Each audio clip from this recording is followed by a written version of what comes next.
Hello everyone, welcome to Bioverse Life Sciences. Welcome to the class. आज की class में हम पढ़ने वाले हैं नीट की जूलॉजी का जो एनिमल किंगडम है उसका बहुत इंपॉर्टेंट टॉपिक जिसका नाम है फाइलम एनेलिडा। नीट में ये सवाल आता ही आता है और मैं यहाँ पे एनसीईआरटी के साथ साथ आउट ऑफ द एनसीईआरटी जितना पूछा जाएगा मैं वो भी आपको पढ़ाने वाली हूँ और बाकी सारा मैटर जो मैं मटेरियल आपको प्रोवाइड करूंगी सारा एनसीईआरटी बेस्ड है। और यहाँ से जहां तक मैं 99% बोल सकती हूँ कि इसको पढ़ने के बाद में जो फाइलम एनेलिडा से क्वेश्चन आएगा वो इसके बाहर नहीं आने वाला है। तो चलिए स्टार्ट करते हैं हमारी क्लास को विदाउट एनी डिले। लेकिन क्लास करने से पहले बच्चों चैनल को सब्सक्राइब जरूर करें और साथ ही साथ में अपने फ्रेंड्स के साथ में भी शेयर करें, आपका सपोर्ट बहुत मैटर करता है। So thank you. स्टार्ट करते हैं आज की क्लास।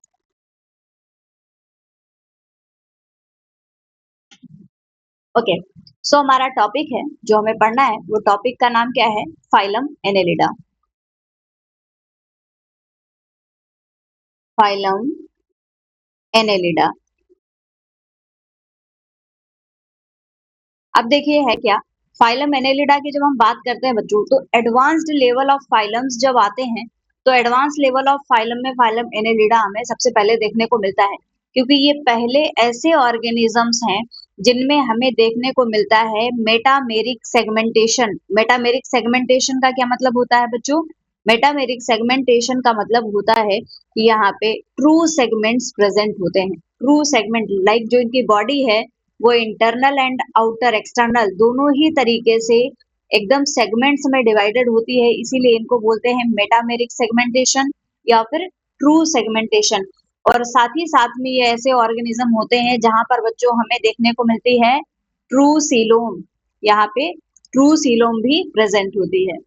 कुछ अब जनरल कैरेक्टरिस्टिक्स की अगर हम बात करें बच्चों, ये फाइलम एनेलिड्स के जो ऑर्गेनिजम्स होते हैं वो कहाँ मिलते हैं? हैबिट एंड हैबिटेट क्या है इनका? Habit and habitat. तो हैबिट एंड हैबिटेट की अगर हम बात करते हैं बेटा तो जो एनेलिड्स हैं ये एक्वेटिक भी हो सकते हैं और साथ ही साथ में ये टेरेस्ट्रियल भी हो सकते हैं। एक्वेटिक का मतलब है ये जल में मिलेंगे और टेरेस्ट्रियल मतलब ये सॉइल पे मिलेंगे। जब हम एक्वेटिक की बात करते हैं बच्चों तो जो जल में रहने वाले जीव जंतु होते हैं उनमें से कुछ ऐसे हो सकते हैं जो खारे पानी में रहते हैं, कुछ ऐसे होते हैं जो फ्रेश वाटर में रहते हैं। तो इनको हम बोलते हैं मैरीन या फिर फ्रेश वाटर। एक्वेटिक में दोनों ही तरीके से देखने को मिलते हैं, या तो मैरीन हो सकते हैं या तो फ्रेश वाटर वाले ऑर्गेनिजम्स होते हैं। जैसे कि अगर हम एग्जाम्पल इनके देखें, अगर मैं आपको यहाँ पे एग्जाम्पल बताती हूँ तो जो मैरीन है, मैरीन का एग्जाम्पल है यहाँ पर बच्चों नेरिस। नेरिस एक ऐसा ऑर्गेनिज्म है जो कि मैरीन इन्वायरमेंट में ही सरवाइव करता है। जबकि अगर हम हिरुडिनेरिया की बात करें तो आपने देखा होगा जो लीच होती है, लीच जिसको हम हिरुडिनेरिया बोलते हैं, लीच ब्लड सक करती है। ये लीच हमें देखने को मिलती है कहाँ पे बच्चों? ये हमें देखने को मिलती है फ्रेश वाटर में। टेरेस्ट्रियल का बहुत कॉमन एग्जाम्पल है अर्थवर्म। आप सभी ने देखा सुना जरूर होगा, जो अर्थवर्म होते हैं वो टेरेस्ट्रियल होते हैं। इसके अलावा बच्चों इनकी हैबिट की बात करें तो ज्यादातर जो होते हैं वो फ्री लिविंग ऑर्गेनिजम्स होते हैं। Mostly they are free living. लेकिन मोस्टली की बात की है हमने बच्चों, हमेशा की नहीं, ऑलवेज नहीं बात की है। ज्यादातर ये फ्री लिविंग होंगे लेकिन कभी कभी ये पैरासाइट के फॉर्म में भी प्रेजेंट हो सकते हैं, पैरासिटिक भी हो सकते हैं। तो क्या अब आप एग्जाम्पल कोई बता सकते हो बच्चों फ्री लिविंग कौन होता है? तो देखिए जो हिरुडिनेरिया है, जो ब्लड सकिंग लीच है, ये एक पैरासाइट है। जबकि जो नॉर्मल है बाकी एनालिड्स होते हैं जो ज्यादातर होते हैं वो हमें फ्री लिविंग देखने को मिलते हैं। तो most of the annelids are free living, लेकिन पैरासाइट कौन है? लीच, या फिर इसी को हम बोलते हैं हिरुडिनेरिया। तो ये ब्लड सकिंग लीच जो होती है ये एक्टो पैरासाइट होती है। पैरासाइट में भी ये कौन सी होती है? Ecto parasite. एक्टो का मतलब है कि बॉडी के बाहर ये रहती है, ऐसा नहीं होता है बॉडी के अंदर घुस जाती है और वहां पे जाके खून चूसती है। आपका पैर है यहाँ पे आके ऐसे चिपक जाएगी और धीरे धीरे धीरे धीरे सक करेगी। तो बॉडी पे कहाँ पे प्रेजेंट है? बाहर की तरफ प्रेजेंट है, इसीलिए इसको बोला जाता है एक्टो पैरासाइट। अगर हम इनकी बात करें तो कॉमनली इनको सेगमेंटेड वर्म ही बोला जाता है। बाकी बच्चों इनकी बॉडी में सिमेट्री कैसी होगी? जो नॉर्मल कैरेक्टरिस्टिक्स हैं वो हम पढ़ रहे हैं। सिमेट्री इनमें कैसी देखने को मिलेगी? सिमेट्री से मतलब होता है कि आप किसी भी ऑर्गेनिज्म को इक्वल हाफ्स में कितने प्लेन से डिवाइड कर सकते हो। तो जो एनालिड्स होते हैं बच्चों, इनको किसी भी प्लेन से, किसी एक ही प्लेन से, सिंगल प्लेन से इनको 2 इक्वल हाफ्स में डिवाइड किया जाता है। इसीलिए इनको बोला जाता है बाइलैटरल सिमेट्री वाले ऑर्गेनिजम्स। सिमेट्री के बाद में आता है level of organisation. Level of organisation से मतलब है कि सेल्स हैं या फिर टिश्यूज हैं या फिर ऑर्गेन है या फिर ऑर्गेन सिस्टम है। तो लेवल ऑफ ऑर्गेनाइजेशन इनका होता है organ system level of organisation. पहला फाइलम जहां पर ऑर्गेन सिस्टम का डेवलपमेंट हो गया, ऑर्गेन्स हैं वो प्रॉपर सिस्टमैटिक ढंग से यहाँ पे प्रेजेंट होंगे, सारे सिस्टम्स डेवलप्ड होंगे। और फिर बच्चों आती है बात इनकी जर्म लेयर्स की। जर्म लेयर यहाँ पे कितनी होंगी, क्या आप बता सकते हो? ऑलरेडी मैंने जितने भी फाइलम्स पढ़ाए हैं आपको बताया हुआ है। और ये जो ऑर्गेनिजम्स होते हैं ये होते हैं ट्रिप्लोब्लास्टिक। इनमें 3 जर्म लेयर्स देखने को मिलती हैं। कौन कौन सी? एक्टोडर्म, एंडोडर्म और तीसरी कौन सी लेयर होती है? मीजोडर्म। ये तीनों ही लेयर्स यहाँ पे प्रेजेंट होते हैं। कौन सी? Ectoderm, mesoderm and endoderm. ठीक है। अब ये मेन जो इनकी कैरेक्टरिस्टिक्स थी वो पढ़ी। बाकी बच्चों इनका मेन जो कैरेक्टरिस्टिक है जहां से हमें ये चैप्टर ही स्टार्ट करना होता है वो है सेगमेंटेशन। तो इनकी बॉडी में सेगमेंट्स प्रेजेंट होते हैं और उन सेगमेंट्स को बोला जाता है मेटामेरिक सेगमेंट। मतलब यहाँ पे जो बॉडी है इंटरनल और एक्सटर्नल तरीके से कुछ इस तरीके से पूरा इक्वल पार्ट्स में डिवाइडेड होगी पूरी तरीके से। तो जो सेगमेंट्स हैं ये कैसे हैं? These are metameric segments. Metameric segments. और मेटामेरिक सेगमेंट्स का क्या मतलब है? यहाँ पे जो बॉडी है वो एक्सटर्नली एंड इंटरनली दोनों ही तरीके से डिवाइडेड है। Body divided into segments. Body divided into segments कैसे कैसे? Externally and internally. Externally and internally दोनों ही तरीके से यहाँ पर हमें सेगमेंट्स देखने को मिलते हैं। ऑलराइट, सेगमेंटेशन के बारे में जाना। अब इसके बारे में बच्चों ये ऐसे एनिमल्स हैं, जब हम फाइलम पढ़ते हैं तो ये सबसे पहले एनिमल्स होते हैं एनिलिड्स जहां पर हमें ट्रू बॉडी सेगमेंटेशन देखने को मिलता है। इवन इनकी बॉडी सरफेस भी ऐसी होती है कि उस पे आप इजिली सेगमेंट्स देख सकते हो। आप अर्थवर्म देखो, केचुआ देखो, उनकी कैसी सरफेस ऐसी होती है कि आप इजिली देख सकते हो कि यहाँ पर सेगमेंट्स प्रेजेंट हैं या फिर नहीं प्रेजेंट है। इसके अलावा जो बॉडी सेगमेंट्स होते हैं ये सेगमेंट्स को क्या बोला जाता है? हर एक सेगमेंट को बोला जाता है मेटामर। सेगमेंट को बोला जाता है मेटामर, इसीलिए इन ऑर्गेनिजम्स को बोला जाता है विद मेटामेरिक सेगमेंटेशन। जो सेगमेंटेशन है वो मेटामेरिक सेगमेंटेशन, और जो ऑर्गेनिज्म है, जो सेगमेंट है, उनको क्या बोला जा रहा है? मेटामर्स। अच्छा, अब ये जो फाइलम नेम है एनेलिडा, ये फाइलम नेम एनेलिडा पड़ा ही बेसिकली इन मेटामर्स के नाम के बेसिस पे है। क्योंकि बच्चों ये जो सेगमेंट्स प्रेजेंट होते हैं इनको बेसिकली एनुअल्स बोला जाता है लैटिन लैंग्वेज में। जब लैटिन लैंग्वेज में हम इनकी बात करते हैं तो इनको बोला जाता है एनुअल्स, जिसकी वजह से इनका नाम पड़ा एनेलिडा। ऑलराइट, सो होपफुली आपको क्लियर हुआ होगा। बॉडी इनकी कैसी होती है? बॉडी कैसी होगी बच्चों? बहुत इलोंगेटेड एंड सेगमेंटेड होती है। इनकी बॉडी लंबी चौड़ी होती है। आप अर्थवॉर्म जैसे देखते हैं, जो कॉमन एग्जांपल है मैं वही दे रही हूँ आपको बार बार। तो इलोंगेटेड एंड सेगमेंटेड बॉडी इनकी हमें देखने को मिलती है। अच्छा बच्चों, इनमें लोकोमोशन कैसे होता है? क्योंकि ये बहुत इंपॉर्टेंट फिनोमिना हमें देखने को मिलता है एनालिट्स के अंदर, लोकोमोशन।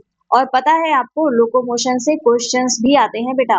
तो लोकोमोशन देखिए होता क्या है, ये जो एनुअल्स है, जो सेगमेंट्स हैं, इन सेगमेंट्स में बच्चों कुछ मसल्स होती हैं जिनको बोलते हैं circular and longitudinal muscles. In muscles के कॉन्ट्रैक्शन की वजह से यहाँ पर हमें इनका लोकोमोशन देखने को मिलता है। एनालिट्स के पास में एबिलिटी होती ही होती है, चाहे वो टेरेस्ट्रियल हो चाहे वो एक्वेटिक हो। उनकी बॉडी वॉल जो होती है वो मस्कुलर है। बॉडी वॉल कैसी है? मस्कुलर। मस्कुलर बॉडी वॉल और मसल्स पर प्रेजेंट होती है। मस्कुलर बॉडी वॉल से क्या मतलब है कि बॉडी की वॉल जो है उसमें सरफेस में यहाँ पे मसल्स प्रेजेंट है। तो मस्कुलर बॉडी वॉल का मतलब क्या है? They have muscles. और अब ये मसल्स ही इनके मूवमेंट में मदद करती हैं। मतलब बॉडी में जो मोशन हो रहा होता है उसके लिए ये रिस्पॉन्सिबल होती हैं। और अब ये जो मसल के फाइबर्स का अरेंजमेंट है वो कैसा है, उसके आधार पे ये जो मसल्स होती हैं बेसिकली दो प्रकार की होती हैं। या तो वो सर्कुलर फॉर्म में अरेंज है तो उसको सर्कुलर बोला जाता है, और या तो फिर वो लॉन्गिट्यूडिनल मसल्स होती हैं। दो प्रकार की यहाँ पर हमें मसल्स देखने को मिलती हैं, सर्कुलर एंड लॉन्गिट्यूडिनल। ओके।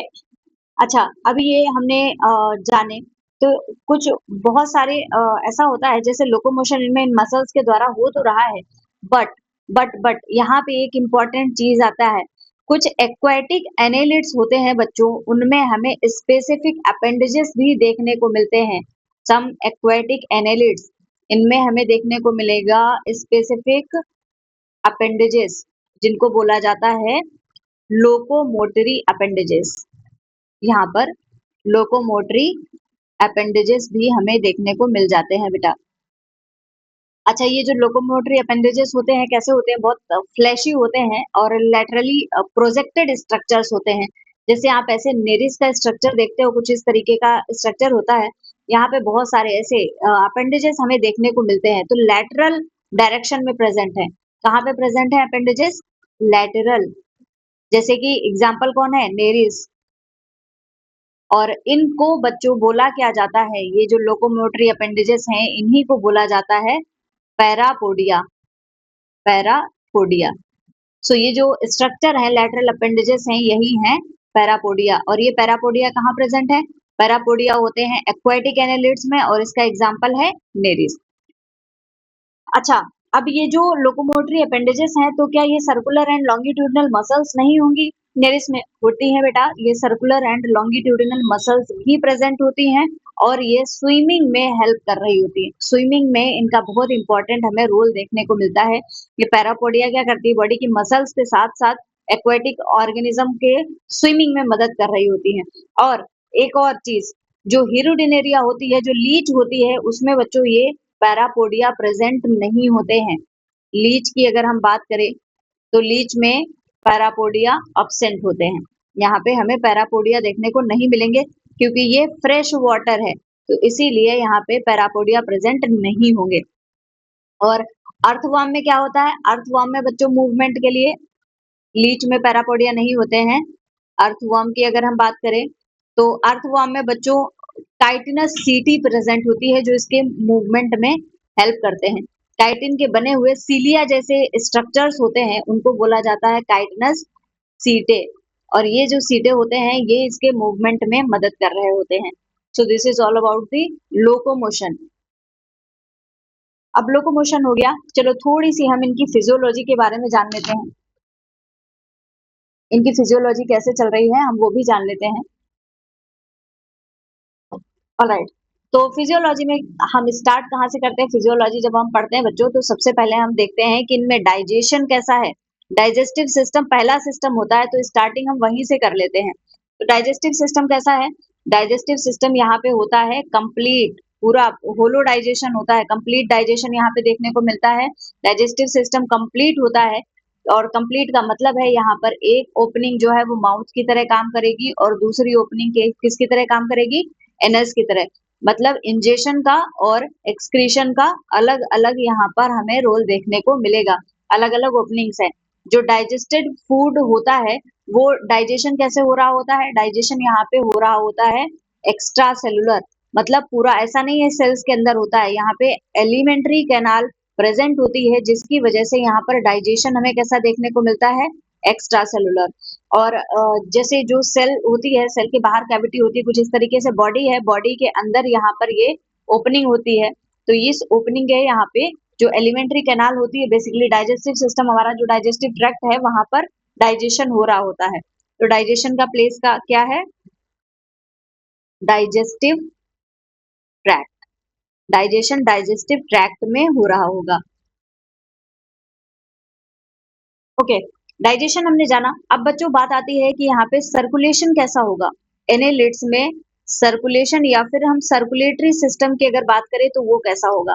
तो बच्चों सर्कुलेशन की जब हम बात करते हैं यहाँ पर बेसिकली यहाँ पर जो ब्लड वेस्कुलर सिस्टम होता है या जो सर्कुलेशन होता है वो होता है क्लोज्ड टाइप का। क्लोज्ड सर्कुलेशन का मतलब है बेसिकली यहाँ पर जो ट्रांसफर होगा ब्लड का वो प्रॉपर यहाँ पर वेन्स और आर्टरीज के थ्रू हो रहा होता है।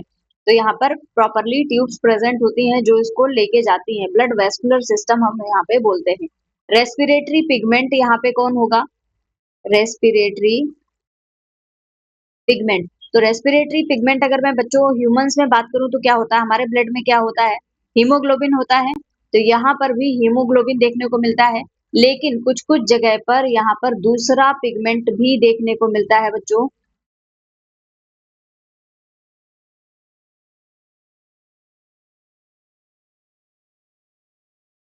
एराइथ्रोक्रोनिन। ये दूसरा पिगमेंट होता है जो कि ब्लड के प्लाज्मा में डिसॉल्व रहते हैं।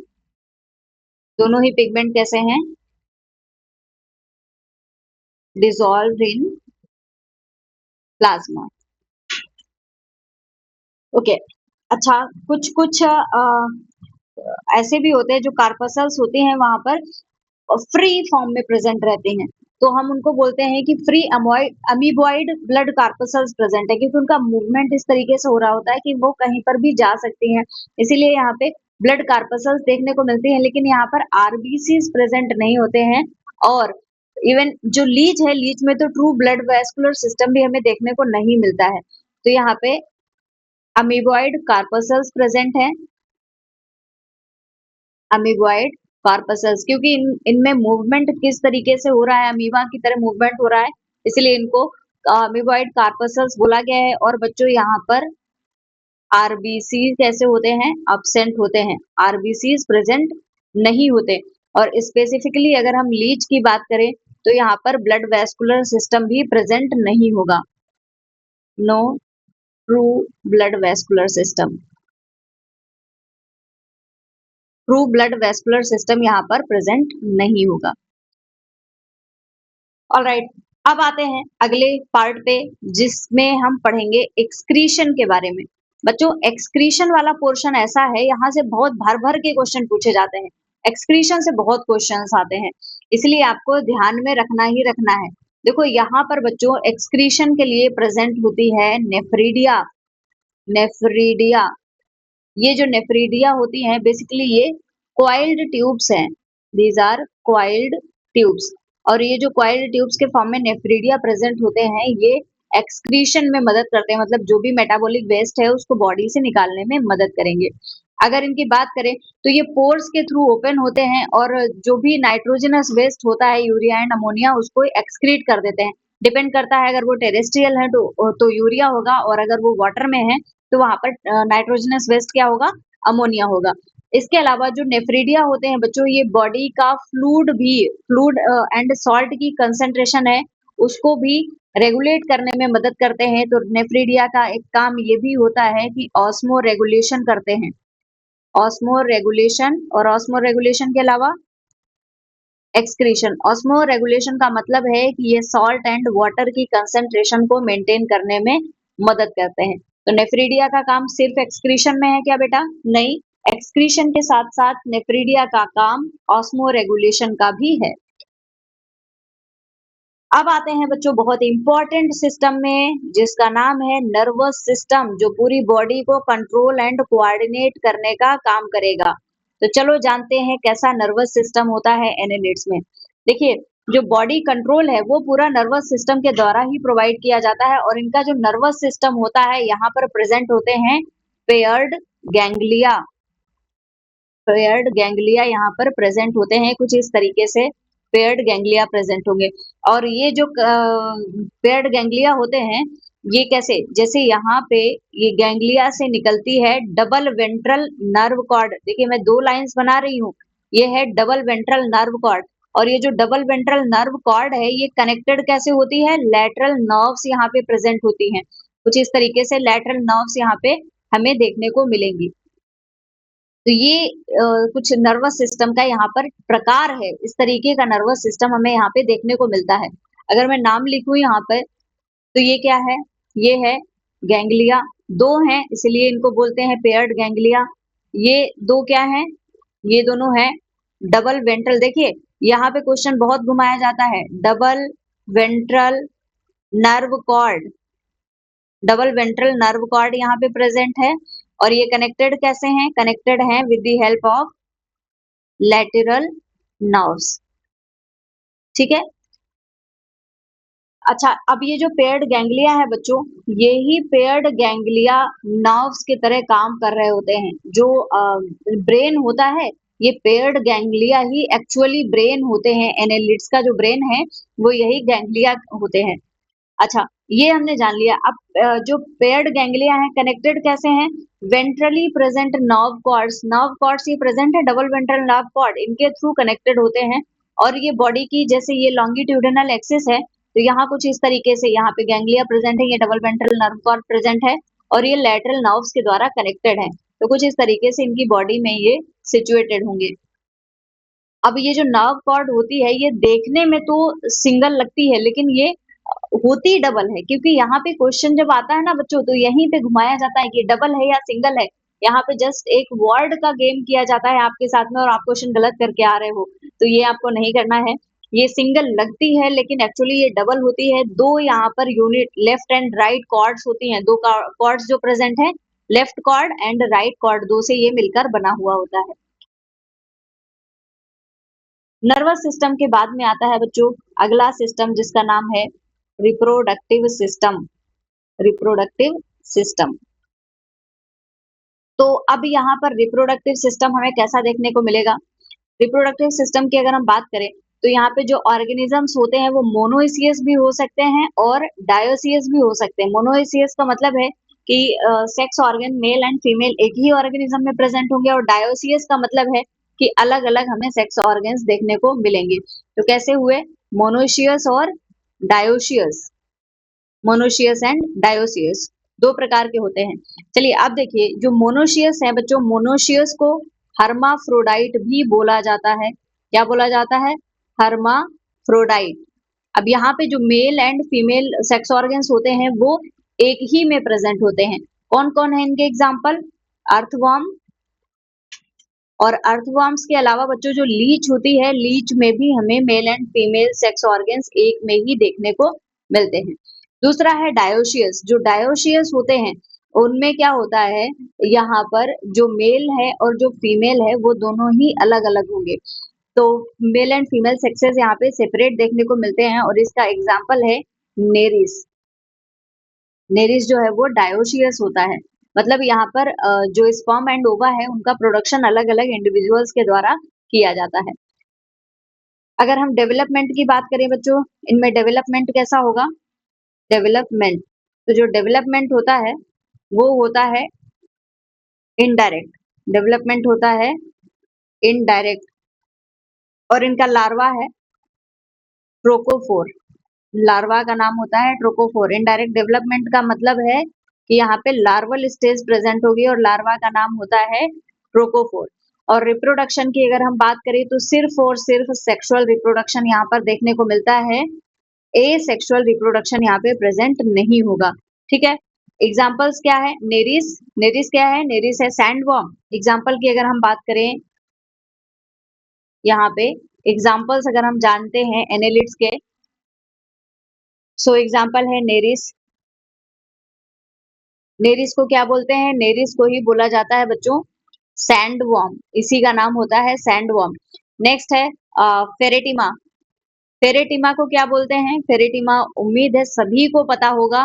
फेरेटिमा पास्टुमा किसका नाम है? इसका नाम है अर्थवर्म, जो कॉमन हमारे यहाँ केचुआ होता है। और नेक्स्ट है हिरुडिनेरिया। हिरुडिनेरिया, और हिरुडिनेरिया जो है उसको बोला जाता है लीच, या फिर आप ब्लड सकिंग लीच भी इसको बोल सकते हो। Blood sucking Leach. ओके, तो ये तो एग्जांपल्स हैं एनालिट की।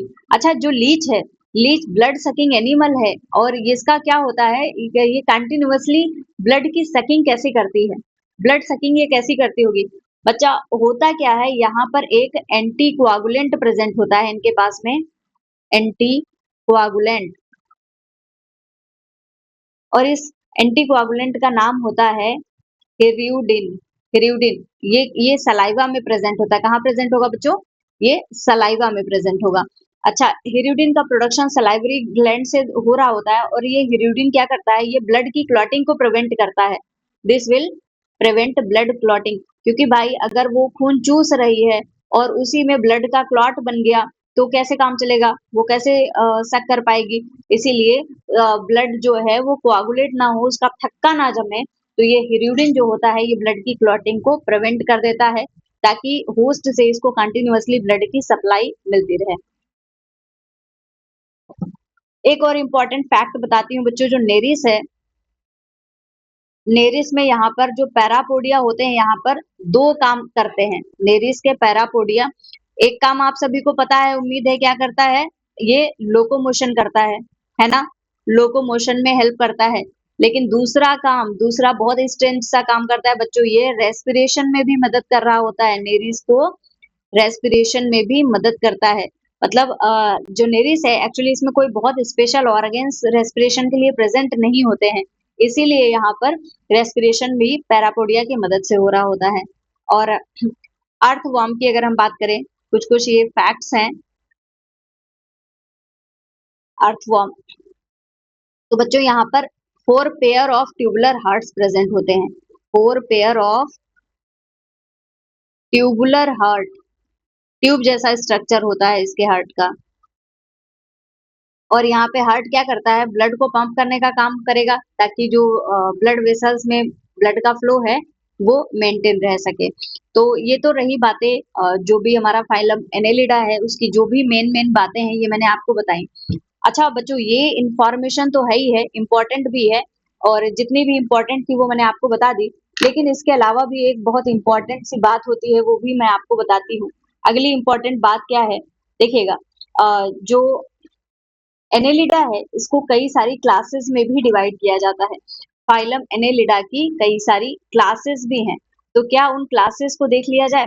तो चलिए जान लेते हैं कि कौन कौन सी क्लासेस हैं, इनको किन किन क्लासेस में डिवाइड किया गया है। क्लासिफिकेशन।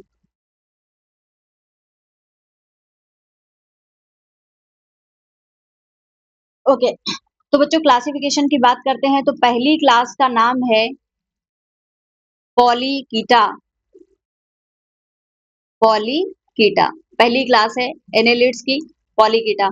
पॉलीकीटा से क्या मतलब है, क्यों इसका नाम है पॉलीकीटा। देखो यहाँ पर ज्यादातर जो ऑर्गेनिजम्स होते हैं वो होते हैं मैरीन, मतलब लगभग सारे के सारे मैरीन ऑर्गेनिज्म होते हैं, और ज्यादातर इनकी लोकेशन हमें देखने को मिलती है। अगर हम हैबिटेट की बात करें तो समुद्र के किनारे पे ये आपको देखने को मिलेंगे ज्यादातर। हैबिटेट क्या है, हैबिटेट सी शोर। अच्छा, इनका जो हेड होता है, हेड में आईज प्रेजेंट होती हैं, पैल्प्स होते हैं, टेंटिकल्स भी प्रेजेंट होते हैं। लोकोमोशन के लिए ये पैरापोडिया का यूज करते हैं, और साथ ही साथ में यहाँ पर सीटी भी देखने को मिल सकते हैं, सीटा। और साथ ही साथ में यहाँ पर एक चीज होती है कि क्लाइटेलम का डेवलपमेंट नहीं होता है। सेक्सेस यहाँ पर सेपरेट होते हैं, सेक्सेस सेपरेट, अलग अलग मेल एंड फीमेल प्रेजेंट होते हैं, और डेवलपमेंट के दौरान यहाँ पर प्रेजेंट होता है trochophore larva. Trochophore larva, larva में बेसिकली मेटामॉर्फोसिस होती है, जिसके द्वारा जो एडल्ट है उसका फॉर्मेशन होता है। जो नेरिस है, यहाँ पर एग्जाम्पल की अगर हम बात करें तो यहाँ पर एग्जाम्पल हमें देखने को मिलता है नेरिस।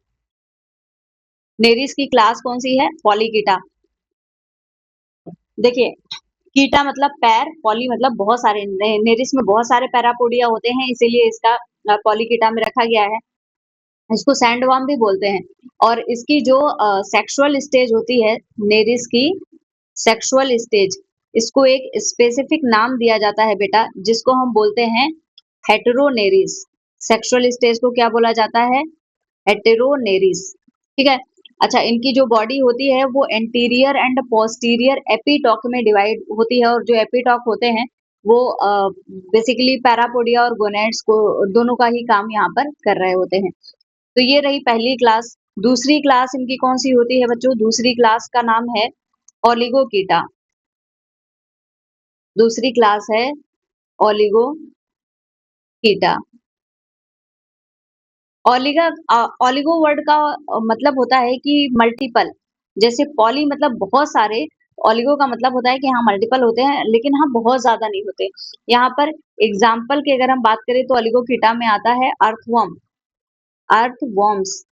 और अर्थवर्म से आप बहुत सारी चीजें पता लगा सकते हो इस क्लास के बारे में, क्योंकि ये होते हैं टेरेस्ट्रियल। लेकिन कुछ कुछ यहाँ पर फ्रेश वाटर ऑर्गेनिजम्स भी हमें देखने को मिल सकते हैं। यहाँ पर हेड absent होता है, लेकिन यहाँ पर पैरापोडिया, हेड absent होता है, साथ ही साथ में यहाँ पर पैरापोडिया भी absent होते हैं। हेड का मतलब है बच्चों, मतलब ऐसा नहीं है कि हेड होता ही नहीं है, लेकिन हाँ प्रॉपर डिस्टिंक्ट नहीं होता है, प्रॉपर उसको डिफरेंशिएट नहीं कर पाते हो।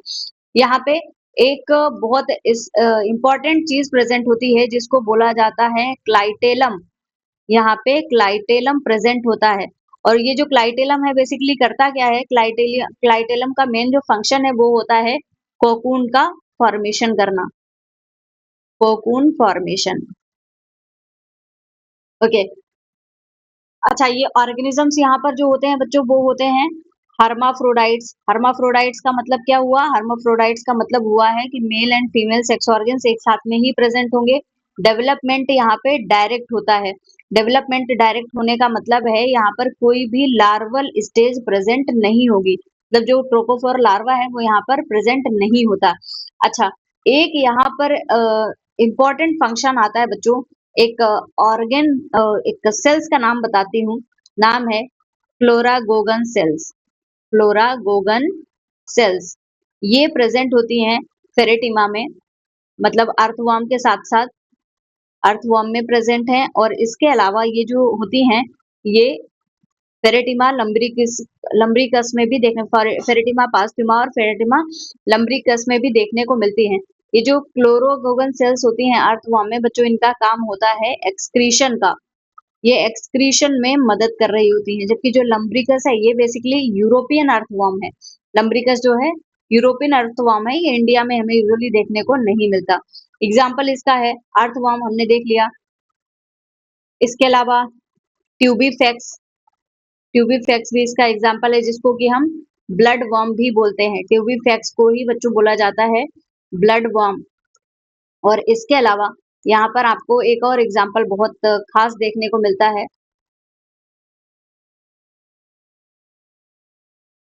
Mega scolex. Mega scolex, mega scolex जो है ये बेसिकली साउथ इंडियन अर्थवर्म है, उसको बोला जाता है। तो ये हुई दूसरी क्लास। एक और क्लास होती है इसमें, तीसरी क्लास जो होती है उसको बोला जाता है हिरियुडीनिया। हिरियुडीनिया, अब नाम से ही पता चल रहा होगा ये किसकी क्लास है, और यहाँ पे एग्जाम्पल में क्या देखने को मिलेगा। बिल्कुल सही पहचाना बच्चों, यहाँ पर एग्जाम्पल है लीच। एग्जाम्पल कौन सा है, लीच। जो ऑर्गेनिजम्स होते हैं बेसिकली वो एक्टोपैरासाइट होते हैं, एक्टोपैरासाइट। और यहाँ पर जो बॉडी होती है, बॉडी में फिक्स नंबर ऑफ सेगमेंट होते हैं, फिक्स नंबर ऑफ सेगमेंट्स। और फिक्स नंबर कितने होते हैं, कितने सेगमेंट्स प्रेजेंट होंगे बच्चों, तो यहाँ पर होते हैं 33 सेगमेंट। और जो सेगमेंट है, हर एक सेगमेंट फर्दर डिवाइड होता है। Segment is divided into annuli. जो छोटी छोटी सी रिंग्स होती हैं उनको बोला जाता है एनुलाई। और यहाँ पर ये क्लास ऐसी है बच्चों, यहाँ पर आपको पैरापोडिया एंड सीटे देखने को नहीं मिलेंगे। पैरापोडिया एंड सीटे दोनों ही यहाँ पर absent होते हैं। पैरापोडिया एंड सीटे आर absent। और एक बहुत खास चीज यहाँ पे प्रेजेंट होती है बच्चों, उसका नाम है सकर्स। सकर्स यहाँ पे प्रेजेंट होते हैं, क्योंकि इनको ब्लड सक करना है तो सकर्स प्रेजेंट होंगे। और बेसिकली यहाँ पर बच्चों दो होते हैं, टू इन नंबर, दो सकर्स यहाँ पर प्रेजेंट होते हैं। माउथ इनका जो होता है वो भी बहुत स्पेसिफिक होता है, जिसको कि हम बोलते हैं सक्टोरियल माउथ, मतलब सकिंग में हेल्प कर रहा होता है, सक्टोरियल माउथ। और ये जो ऑर्गेनिजम्स होते हैं इनको बोला जाता है सैंग्विवोरस। सैंग्विवोरस का मतलब होता है बच्चों, सैंग्विवोरस का मतलब होता है जो ब्लड पे फीड करते हैं। सैंग्विवोरस का मतलब है ब्लड फीडिंग, ब्लड पे फीड करने वाले ऑर्गेनिजम्स होते हैं। जो सीलोम होती है बच्चों, सीलोम की जगह पर यहाँ पर प्रेजेंट होता है बोट्रॉइडल टिश्यू, बोट्रॉइडल टिश्यू। बेसिकली ये एक कनेक्टिव टिश्यू है और माना जाता है कि ये एक्सक्रीशन में हेल्प कर रहा होता है, एक्सक्रीटरी। ओके, और सर्कुलेशन यहाँ पे कैसा होगा? अगर हम सर्कुलेशन की बात करें तो बाकी सब में जो एनिलिड्स हैं यहाँ पर हमें क्लोज्ड टाइप ऑफ सर्कुलेशन देखने को मिलता है, लेकिन यहाँ पर आपको ओपन टाइप ऑफ सर्कुलेशन देखने को मिलता है और यहाँ पर प्रेजेंट होता है हीमोसिलिक सिस्टम, हीमोसिलिक सिस्टम प्रेजेंट होता है। ओके, अच्छा यहाँ पर बच्चों और एक खास बात होती है, यहाँ पर क्लाइटेलम तो नहीं होता लेकिन हाँ टेम्पोरेरी क्लाइटेलम देखने को मिलता है जो कि ककून फॉर्मेशन में हेल्प करेगा। तो टेम्पोरेरी क्लाइटेलम आपको यहाँ पर देखने को मिलेगा, टेम्पोरेरी क्लाइटेलम प्रेजेंट। और जो ऑर्गेनिजम्स होते हैं ज्यादातर वो होते हैं हर्माफ्रोडाइट, हर्माफ्रोडाइट मतलब ज्यादातर हमें मेल फीमेल एक में ही देखने को मिलेगा। मोस्टली ऑर्गेनिजम्स जो होते हैं इस क्लास के वो होते हैं एक्वेटिक। और लीचेस का मैंने आपको बताया कि वो हिरुडिन का सिक्रीशन भी करते हैं। लोकोमोशन इनमें कैसे हो रहा होगा? यहाँ पे लोकोमोशन के लिए भाई पैरोपोडिया भी अब्सेंट है, सीटे भी अब्सेंट है, तो कैसे होगा? इनका जो लोकोमोशन होता है वो होता है लूपिंग एंड स्विमिंग के द्वारा, लूपिंग एंड स्विमिंग।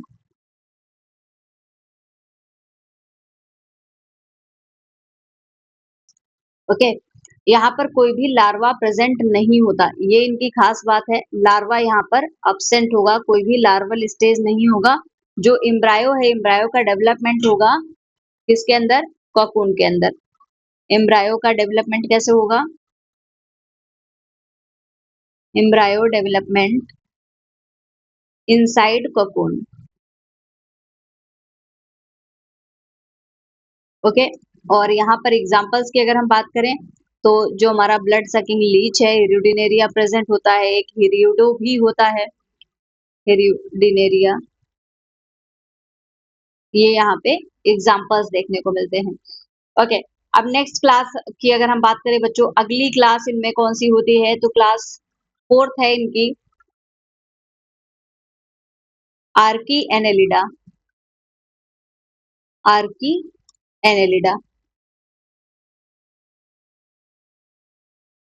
ओके, तो आर्की एनेलिडा की बेसिकली ये थोड़ी सी एडवांस लेवल का है, फिर भी मैं आपको बता देती हूँ। आर्की एनेलिडा के जो ऑर्गेनिजम्स होते हैं दे ऑल आर मैरीन, सारे के सारे मैरीन इन्वायरमेंट में देखने को मिलता है।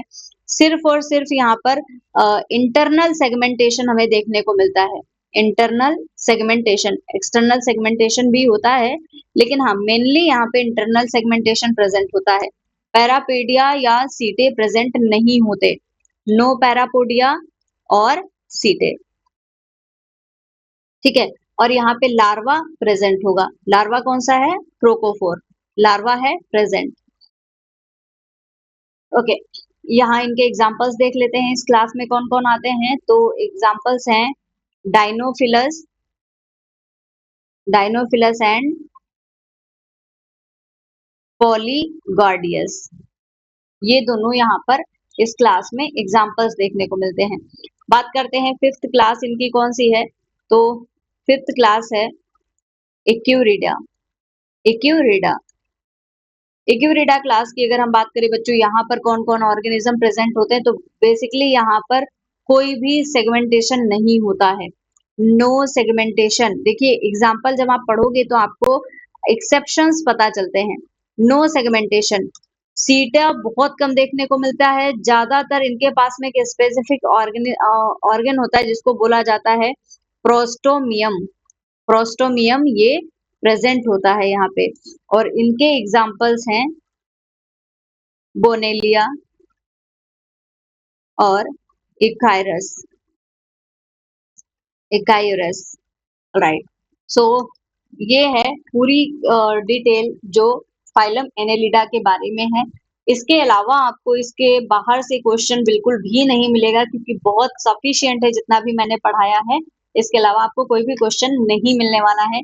So thank you everyone for watching. मिलती हूँ आपसे नेक्स्ट क्लास में। तब तक के लिए thank you. Bye bye, take care.